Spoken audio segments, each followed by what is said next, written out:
Olá, tudo bom? Seja bem-vindo.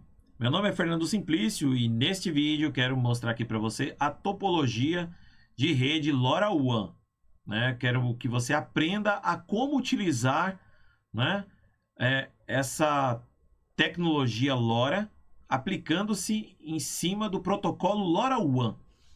Então, quando nós falamos a respeito de cidades inteligentes, né, essas novas eras aí da IoT, onde conversa-se muito sobre o uso de LoRa para iluminação pública, para ser utilizado em medidores de energia, em outras palavras, nós não estamos falando exclusivamente de LoRa, nós estamos falando de LoRaWAN. LoRaWAN é um consórcio de empresas, na verdade é um protocolo de comunicação que surgiu a partir de um consórcio de empresas que tem interesses em comerciais em cima dessa tecnologia LoRa. Hoje esse consórcio, que é o LoRaWAN Alliance, provavelmente deve ter em torno de umas 500 empresas aí envolvidas, tá? De diversos setores, desde semicondutores, enfim, tá? E por meio desse protocolo LoRaWAN foi determinado como que os servidores LoRaWAN e principalmente os servidores LoRaWAN, né, e os gateways vão estabelecer a comunicação com os dispositivos finais. Então, diferentemente desses projetos, na qual provavelmente você deve ter visto aí na internet, onde usa-se lá uma placa Arduino, fazendo um ping-pong entre dois dispositivos LoRa, quando se aplica o protocolo LoRaWAN, as coisas é um pouco diferente, porque o protocolo LoRaWAN, ele normalmente foi desenhado, ou seja, uma pilha de código, né, um framework, né, no qual ele foi desenhado para respeitar certas regulamentações regionais. O que significa isso? Significa que cada país tem os seus regulamentos, as suas normas. Aqui no Brasil, nós adotamos o padrão australiano, né? Então, por exemplo, aqui no padrão australiano, nos obriga que a transmissão das mensagens não pode ocupar o espectro de frequência mais do que 400 milissegundos.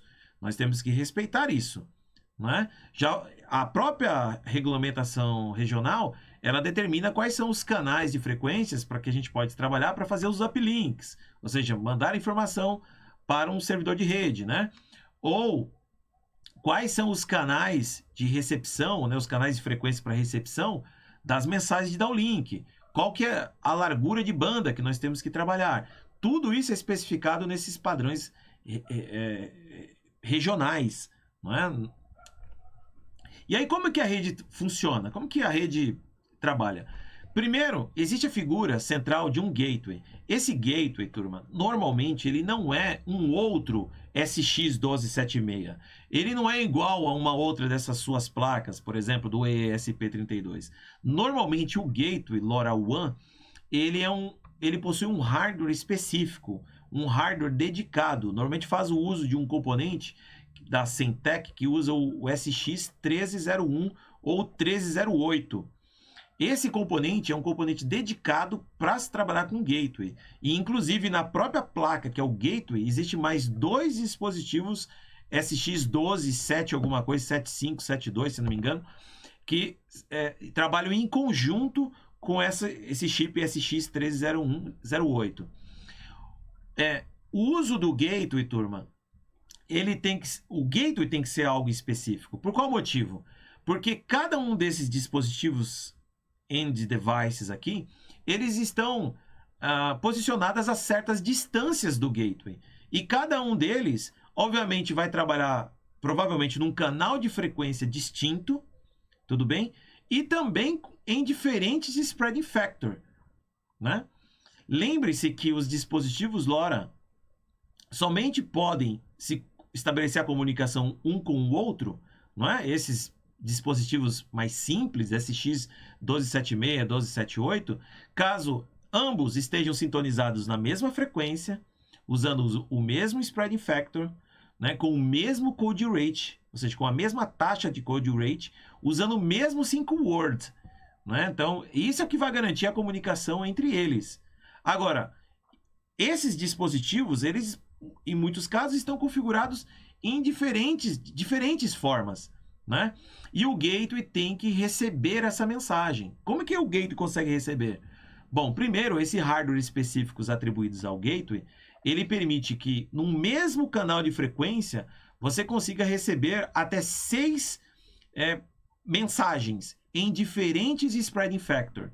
Então, por exemplo, aqui eu tenho 4 dispositivos. Esses 4 dispositivos podem mandar uma informação, né, ou seja, um pacote de dados para um único gateway no mesmo canal de frequência. Mas o gateway somente vai conseguir decodificar, demodular essa informação, né, caso a mensagem seja transmitida em spreading factor distintos. Né? Então vamos supor, esse aqui transmite no spreading factor 7, esse no 8, esse no 9, esse no 10, esse no 11. Não é? Se a mensagem for enviada dessa forma, né, no mesmo canal de frequência, por exemplo, 915.8, o gateway tem a capacidade de receber esses dados em paralelo. Isso que é incrível. Né? Isso não acontece naquele seu único dispositivo simples, como SX1276, 1278. Né? Então o gateway ele tem um hardware preparado para poder receber esses sinais em paralelo em diferentes spreading factor. Porém, normalmente os gateways, quando nós fazemos o uso, nós procuramos seguir o padrão LoRaWAN.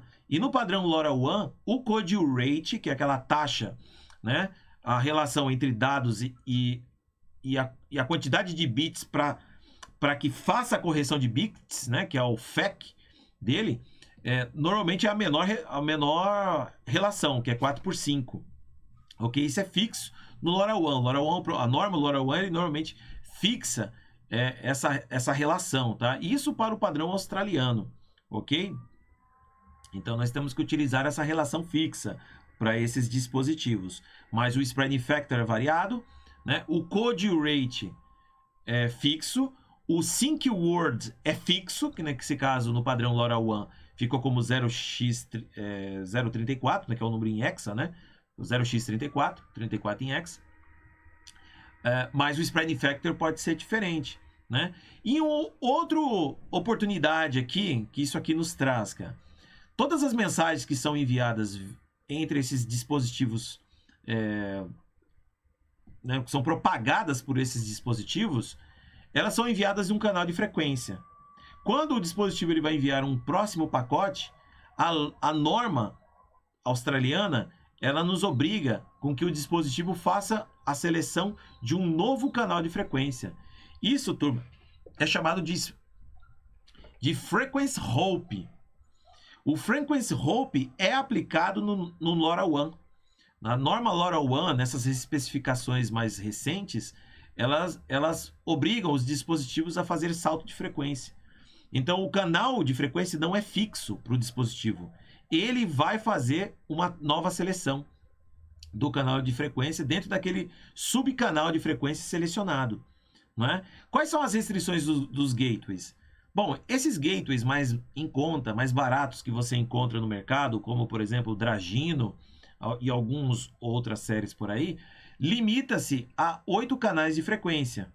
Então você vai pegar um subgrupo, né, de canais, no qual contempla normalmente são grupos de 8 canais, e você vai trabalhar com ele, né? Você vai sintonizar, você vai configurar o gateway para operar naqueles 8 canais de frequência, né? E é nesses canais que você vai operar. Só que existem outros tipos de gateways. Existem os gateways na ordem de 5, 10, 15 mil reais, né? Daí para mais. Tá? Gateways que trabalham, por exemplo, com toda a faixa de canais de frequência, né? 64 canais de frequência, né?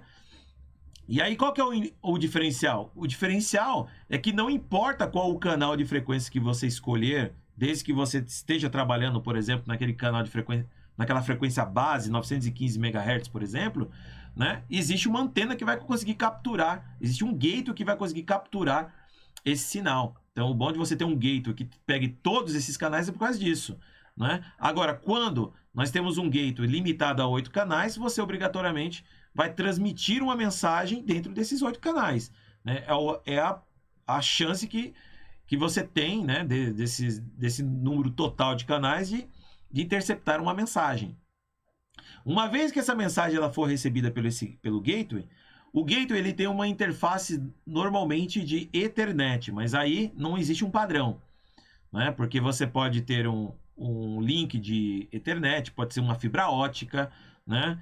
Pode ser serial, né? Normalmente os links, a partir desse momento, nessa saída do gateway, você tem um link de Ethernet, né? Um cabo Ethernet conectado aqui, ou pode ser via wireless também, né? E por meio desse link, né, é feita a conexão com o servidor. Lembrando que o servidor, esse serviço que está aqui, é um serviço LoRaWAN. É isso que você precisa entender. Não é o seu projeto que você fez lá. Na verdade, é um stack LoRaWAN, que é o Network Server. Porque se você estiver trabalhando com uma pilha LoRaWAN, então você precisa ter um stack LoRaWAN a nível de servidor. Por qual motivo? Porque existem as questões de autenticação, né? Um dispositivo LoRa, ele precisa ser autenticado na rede, né? Para que ele possa ser autenticado, você tem dois modos. Você tem o OTA e o ABP, né? O OTA, que é esse on the wire aí, qual que é o benefício dele? O benefício é que você procura estabelecer uma conexão com o servidor, então você passa uma espécie de uma chave de referência para o servidor, e o servidor ele devolve como uma chave de sessão. Entenda-se como se fosse assim. É uma chave temporária de sessão. Essa chave temporária de sessão será armazenado dentro do dispositivo, e isso vai ajudar com relação à questão de criptografia das informações a serem trafegadas. Qual que é o benefício desse tipo OTA, né? Esse tipo de conexão, né, inicialmente, de autenticação inicial aí como OTA. A diferença é que essa chave ela muda. Ela pode mudar ao longo do tempo, né? Isso traz uma segurança maior, né? Porque pensa bem, quando você acessa a sua conta bancária, você entra no dispositivo do banco com o seu login e senha, mas eu tenho certeza que o banco libera uma chave de sessão. Essa chave de sessão, inclusive, ela expira. Você pode ver que a partir do momento que você deixa de clicar lá no aplicativo durante um certo intervalo, ele pede para você estabelecer uma nova conexão, porque expirou, né, com certeza essa chave de sessão, tá? Agora, o modo ABP é um modo de conexão, de autenticação bem mais rápido, né? Por qual motivo? Porque o dispositivo ele já sobe praticamente autenticado na rede, né? Porque essas chaves, elas são armazenadas em memória de programa. Então você pega essas chaves fixas e crava dentro da memória de programa do teu controlador. Já deixa ela pré-fixado aqui dentro. Mas agora, qual é o problema? O problema é você ter uma senha armazenada em memória de programa. Isso torna o sistema mais vulnerável. Vulnerável é a pirataria mesmo, porque a partir desse momento que um dispositivo tem acesso a uma chave armazenada em programa, então alguém pode, né, na verdade, substituir o end device por uma aplicação, né? Ou seja, se passar como se fosse um end device na rede. Então esses são os pontos fracos do tipo de autenticação do tipo ABP, né? Mas uma vez que esse dispositivo ele está conectado à rede, né, todos os pacotes nas quais são transmitidos e recebidos, eles são enumerados. A rede LoRaWAN faz isso. Os dispositivos no qual estão sendo... As mensagens das quais estão sendo transmitidas, todas são enumeradas. E é um contador de 16 bits. Mas nós nem sequer atingimos 16 bits para isso. Porque esse contador, ele começa assim, ó. Mandei o meu primeiro pacote, 1. Mandei o segundo pacote, é 2. Mandei meu terceiro pacote é 3. E assim por diante, né? Por que esses pacotes são enumerados? Porque você tem que entender que... Vamos imaginar esse cenário aqui, ó. Eu tenho 3 dispositivos que, de certa forma, estão próximos aqui a esse gateway, ok? Vamos imaginar que esse dispositivo, ó, né? Esse aqui, ó, vamos pegar esse cara aqui, ó. Esse dispositivo transmite uma mensagem. Essa mensagem ela pode ser recebida por esse gateway e também por este gateway, não é? E aí nós teríamos 2 requisições, ó, né, sendo recebidas aqui no servidor de rede.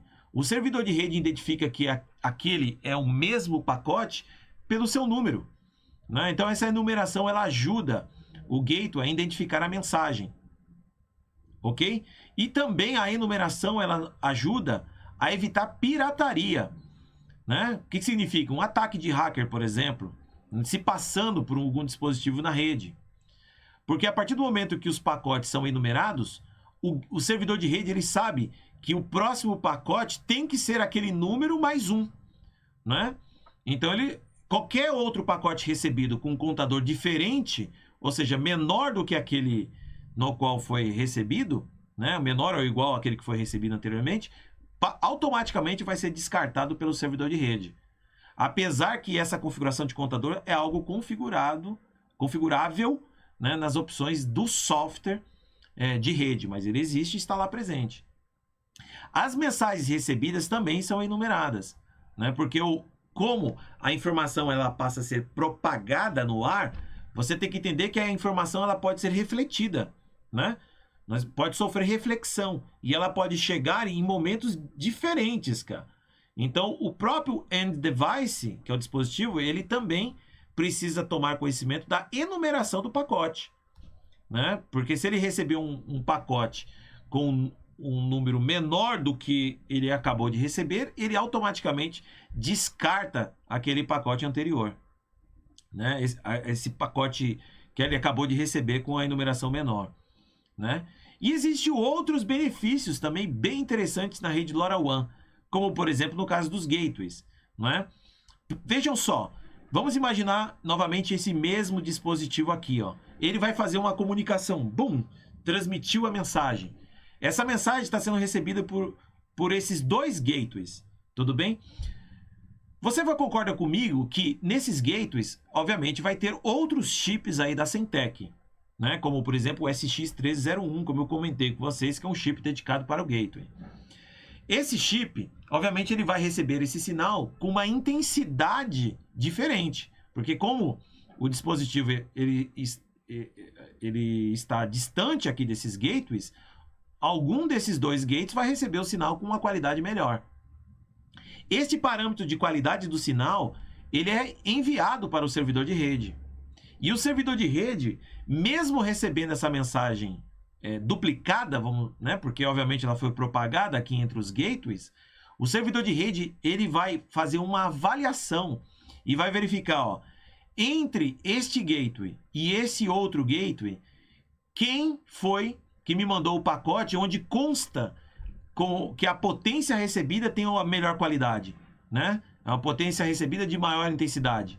Ah, foi o gateway, vamos supor que fosse esse gateway 2? Sim, então o retorno da mensagem, caso seja necessário, como por exemplo um acknowledge ou um retorno de dados, passa a ser enviado unicamente para esse gateway, porque esse gateway foi ele no qual garantiu no qual recebeu a informação com um pacote de dados de maior qualidade, né?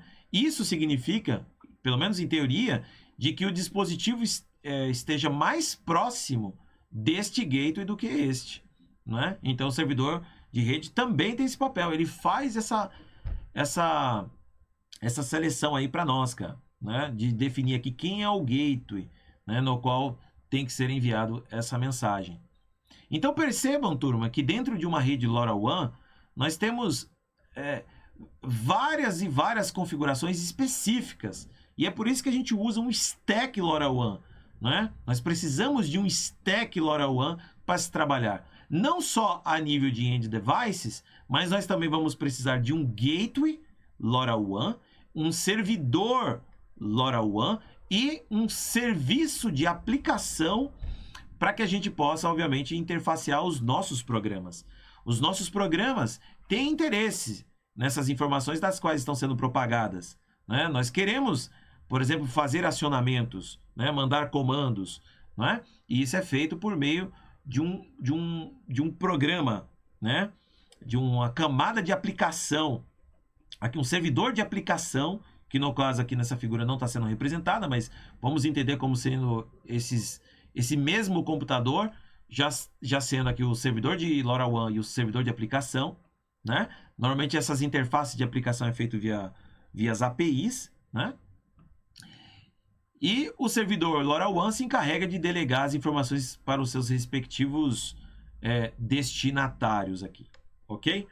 Agora, como que é um servidor, como é que é um roteador LoRaWAN? Vamos fazer aqui um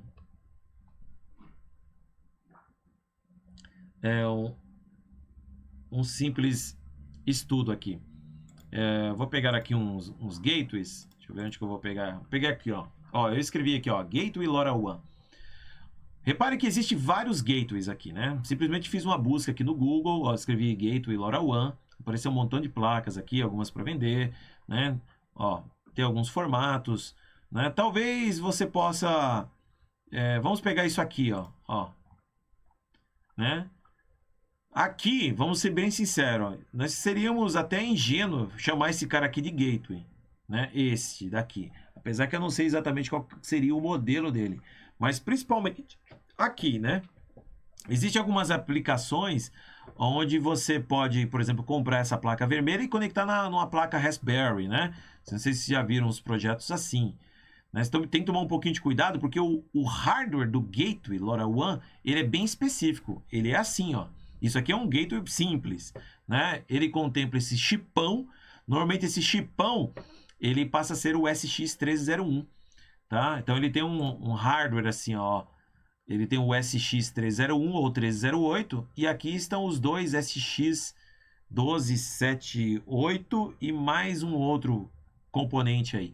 Esse sim é um gateway LoRaWAN, um gateway de 8 canais, porque esse SX301 é um chip que suporta 8 canais, né? Na verdade, ele suporta 10 canais, só que são 8 canais para os Spreading Factor 7 e 12, né? Ele tem 2 canais dedicados, se não me falha a memória, para 500 kHz, né? Tá? E aí, obviamente, um gateway que dá suporte a um número maior de canais, provavelmente deve ter várias placas dessas daqui trabalhando todas em paralelo, né? Eu nunca vi um hardware específico com mais canais, mas provavelmente sim, porque este chip SX1308 ele dá suporte a 8 canais. Então, se você quer mais canais, provavelmente nós precisaríamos de mais placas dessas daqui sintonizadas em canais diferentes, não é? Ok? Então, quanto é que custa um gateway LoRaWAN, né? Desses daqui, por caso você tenha interesse em usar.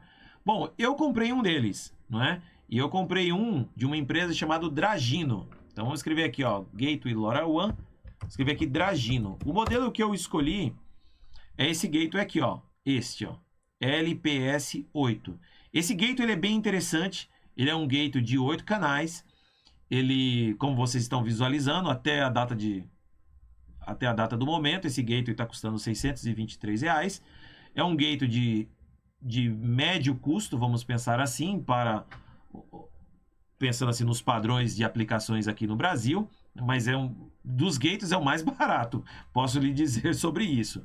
Porque a tecnologia LoRaWAN, turma, ela tem um benefício que é o alcance. Porque quanto maior o alcance, em teoria, menos gateways você precisa, né? Diferentemente dessas outras tecnologias LPWAN, no qual o alcance é menor, então você precisa de mais roteador, né? De mais gateway. Seria assim, né? Esse cara aqui, esse gateway que você está visualizando, ele dá suporte a 8 canais de 8 canais, né?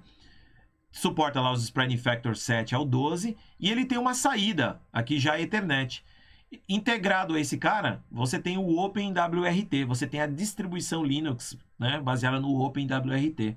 Então você pode customizar, você pode carregar software no próprio gateway. É bem interessante o uso desse cara aqui, tudo bem? Eu recomendo mais esse gateway aqui do que aquele LG01. Isso aqui não vale mais a pena você comprar. Tudo bem? Nem se você quisesse comprar, acho que valeria a pena. Lá no site do Dragino, se não me engano, já está até descontinuado esse LG01. Por qual motivo? Porque ele utilizava apenas um único SX308, se não me engano, 306, para fazer a comunicação. Então, você vai ter um gateway single channel, que trabalha apenas no único Spreading Factor, com todo respeito, é um brinquedo, né? Não seria exatamente um gateway. né? O gateway ele tem que dar suporte, pelo menos, a receber mais canais de frequências em diferentes spreading factor, né? Então, recomendo muito, se você for utilizar, esse LPS08 aqui, que é um gateway bem interessante, ok? Na nossa próxima aula, turma, eu vou falar um pouquinho aí sobre essa gestão de software que é aplicada no servidor de rede. E também eu preciso explicar para vocês um algoritmo que é aplicado na rede LoRaWAN, que é o Adaptive Data Rate. Mas esse é assunto para as nossas próximas aulas, nossos próximos vídeos. Se você gostou desse vídeo, né, não deixe de curtir lá o nosso canal e venha fazer parte do nosso curso da formação em microcontroladores ESP32, nossa formação IoT, no qual eu tenho aulas exclusivas para se trabalhar com ESP32, com LoRa, né, com rede mesh, um dos cursos bem legais aí para você, tá bom? Um grande abraço e nos vemos até o próximo vídeo. Valeu!